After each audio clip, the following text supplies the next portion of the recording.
তো আমার পায়ে হাঁটুতে খুব ব্যথা ছিল, আমি সোজা হয়ে হাঁটতে পারছিলাম না, পাটা একটু সামান্য বেন্ড হয়ে গেছে। আজ 5 থেকে 6 মাস হলো ট্রিটমেন্ট করছি। আমি খুব ভালো আছি ওনার ওষুধ খেয়ে, এবং আমি খুব ভালো আছি। মোটামুটি আমার 70 থেকে 80% রিলিফ হয়ে গেছে। ন্যাচুরাল হেলথ ওয়ার্ল্ডে আপনাদের স্বাগত জানাই। আমাদের সাথে রয়েছেন আজকে মিসেস শ্রাবণী রয় সরকার। উনি এখানে চিকিৎসা নিচ্ছেন। আসেন ওনার থেকেই জেনে নিই উনি কিরম ফিল করছেন এখানে চিকিৎসা করিয়ে। আপনি কোথা থেকে এসেছেন? আমার বাড়ি আসলে জলপাইগুড়ি।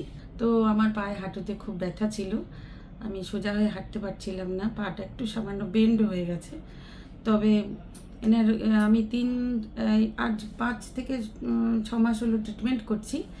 আমি খুব ভালো আছি ওনার ওষুধ খেয়ে, এবং উনি যে থেরাপিগুলো করিয়েছেন, অল্প থেরাপিও করেছি, আর যেগুলো এক্সারসাইজ দিয়েছেন ওগুলো আমি একদম ঠিকঠাক ফলো করি, এবং যেগুলো ওষুধ দিয়েছেন সেগুলো আমি ঠিকঠাক খাই, এবং আমি খুব ভালো আছি। মোটামুটি আমার 70 থেকে 80% রিলিফ হয়ে গেছে। আজকে এবার ওষুধ দিয়েছেন, এরপরে নেক্সট ডেটে বলেছেন যদি লাগে নেবেন, না লাগে নেবেন না। এটা বিশাল বড় কথা, কারণ কোনো ডাক্তার বলেন না যে এরকম আপনার ওষুধ বন্ধ হয়ে যাবে, কোনোখানে আমি শুনিনি, আমি এখানে শুনেছি। এটা খুব বড় কমপ্লিমেন্ট আমার কাছে। আমি খুব ভালো আছি। এখন কতদিন মানে এখানে আমি বেশি দিন দেখাইনি, আমার 2টো সিটিং হয়েছিল। তারপরে আমি পুজোর সময় বাড়ি চলে গেছিলাম। তারপরে ওষুধ ওনার যা ছিল কন্টিনিউ করেছি। উনি 40 ডেজের ওষুধ দেন, কন্টিনিউ করেছি। আমি তারপরে 3-4 মাস পরে আমি আবার দেখাতে এসেছি। আমি এখন ভালো আছি, এক্সারসাইজ করেই আমি ভালো আছি। ওষুধ তো অনেক দিন আগে শেষ হয়েছে, কিন্তু এক্সারসাইজ করে আমি ভালো আছি। আচ্ছা, যে এক্সারসাইজটা এখান থেকে দেওয়া হয়েছে, স্যার দিয়েছিলেন, আমি সেগুলো ফলো করেছি।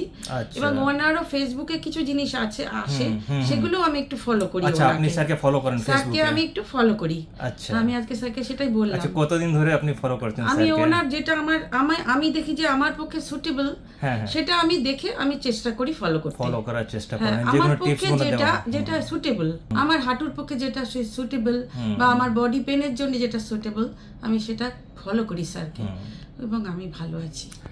আশা করি আপনি শীঘ্রই মানে 100% ঠিক হয়ে যাবেন। আপনি এবং আপনার পরিবার সুস্থ থাকুক, এর জন্য আমরা প্রার্থনা করি। Thank you. ভগবানের কাছে প্রার্থনা করি সবাই ভালো থাকুন। Thank you. मैं बीइंग अ डॉक्टर कमिटेड हूँ अपने पेशेंट के लिए, ईमानदारी के साथ, सच्चाई के साथ, मोहब्बत के साथ उनका ट्रीटमेंट करने के लिए, उनका ख्याल रखने के लिए, उनकी बातों को सुनने के लिए और उनके दर्द के लिए मरहम बनने के लिए।